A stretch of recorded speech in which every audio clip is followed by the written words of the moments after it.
We are back with former Congressman Aaron Schock. Has just had charges against him dropped. I wanted to ask you, back in 2015, when you made that decision to step down from office, believing that you had done nothing criminal, do you regret that decision? Why did you choose to step down? Well, Eugene, that's probably a question that I get asked the most from my supporters, and frankly, it's a question I began to ask myself shortly after I did step down. And I did so because I felt like all of the hype and media around me at the time was inhibiting my ability to do my job.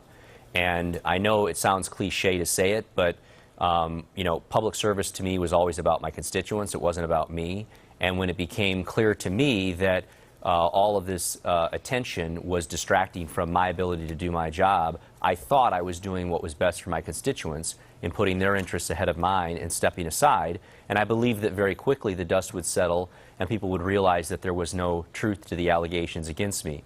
Unfortunately, we now see that took a different path with this rogue prosecutor.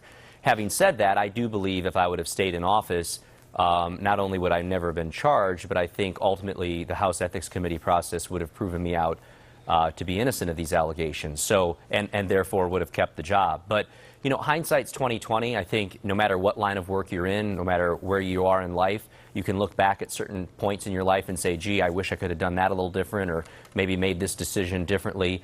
And so I'm a big believer that you learn from those mistakes, you learn from those lessons throughout your life, and you become a better person as a result. So I'm not going to, you know, beat myself up too much about that decision, and focus on the future. And you know, that may involve running for office down the road. It may simply mean that I find other ways to serve my community. So we'll see. Time will tell. So I do want to ask you about that. You just kind of hinted that there's a possibility, because you really were once seen as the rising star in the Republican Party. So what is next for your career? Are you seriously considering a political comeback? Because it sounds like you really do feel fondly of your time in office. Well, your viewers will know that, you know, I'm 37 years old.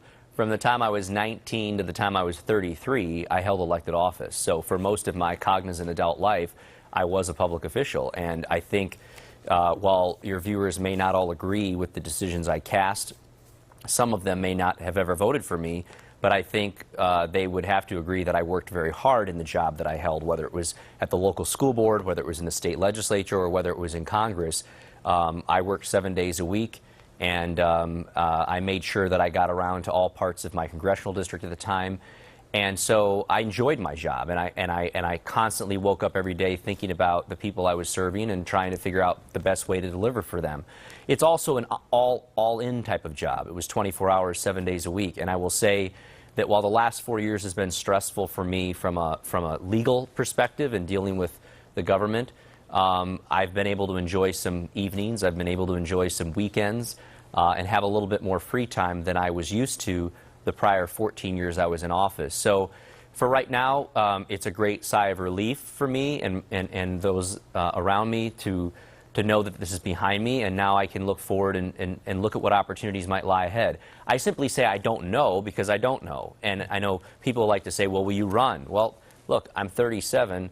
Most people don't run for office till they're in their 50s or 60s. So I'm not going to say never, but I'm certainly not plotting and planning for any elected office in the near future. And I firmly believe that all of us can make a difference for our respective communities without serving. You can serve without running for office.